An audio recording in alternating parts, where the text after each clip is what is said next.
Salut, On est enchantés, on est dans la première journée des forces fraîches. On veut savoir comment tu te sens, comment tu vis ta journée, qu'est-ce qui t'en va? Très bien. Je me sens en fait calme. Souvent, quand tu s'en vas des événements, il y a comme une frénésie, il y a comme une intensité. Puis là, je me sens un peu plus comme à la maison. Tu rentres dans un espace qui est cosy, chaleureux, une forme aussi d'accueil agréable. Il n'y a comme pas de barrière, il n'y a pas de... Non, c'est ça. Puis comme David, un des fondateurs, il expliquait justement, ce n'est pas un événement, c'est en fait un rassemblement.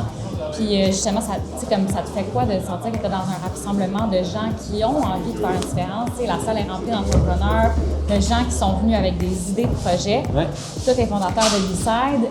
C'est quoi que tu es venu apporter justement à ce sommet-là à des gens qui un jour espèrent peut-être pas suivre tes traces à toi, mais à leur façon de créer un projet qui va faire une différence? Ben, c'est peut-être de juste montrer qu'on n'est pas seul.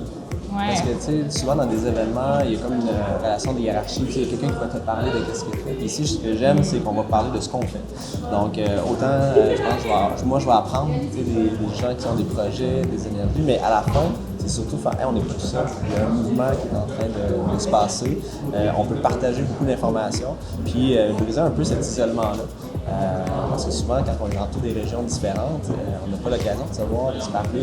Je pense que c'est important de juste justement se rassembler. C'est un peu ça que moi, c'est pour ça que j'ai accepté.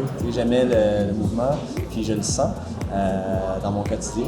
Mais là, de le voir en personne avec d'autres gens, c'est encore plus... exact. B-Side, c'est parti de où? C'est quoi pour les gens qui connaissent pas ça? Oui, ben c'est parti d'un mal-être intérieur qui était...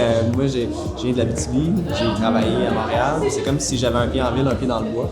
Puis j'avais pas nécessairement le désir de choisir. Puis finalement, c'est un avantage d'aimer les deux. Cet aspect-là très culturel, le côté un peu plus nature. Puis ça a donné ce besoin-là. Finalement, on a créé... c'est une marque média qui rapproche les gens de la nature. C'est vraiment ça notre mission. Puis là, on fait de l'éditorial, donc imprimé, numérique, mais aussi on achète des grandes terres qu'on protège.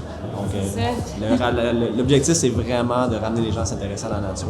Puis, pour quelle raison, en fait? Expliquez ça un peu, j'ai trouvé ça bien. Oui, bien en fait, c'est que je pense qu'on a perdu notre lien à la nature. Ouais. Et aussitôt qu'on le rapproche, peu importe si ça soit faire de l'agriculture urbaine, que ce soit passer du temps dans un parc ou aller dans un sentier, on se sent bien climatique. Puis ça, c'est la preuve après ça qu'on en a besoin.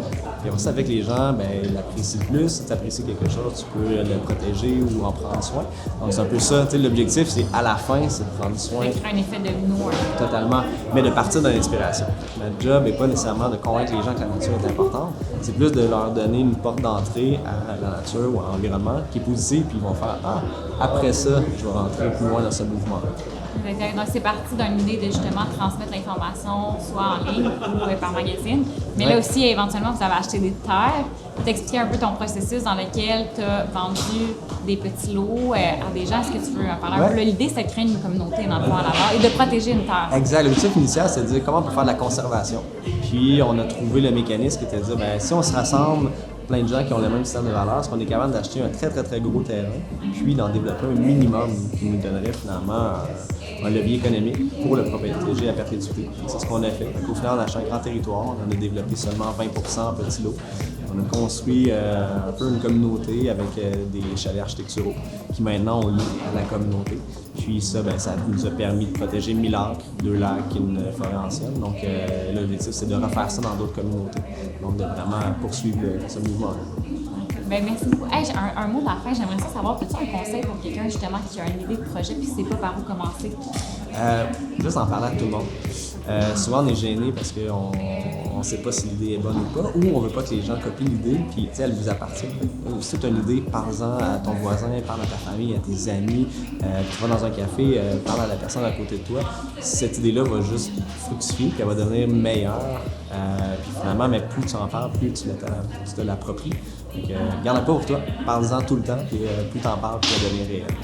Merci beaucoup, Ça fait plaisir. C'est super inspirant, c'est vraiment un honneur pour moi de t'avoir découvert aujourd'hui. Merci beaucoup, ça fait plaisir.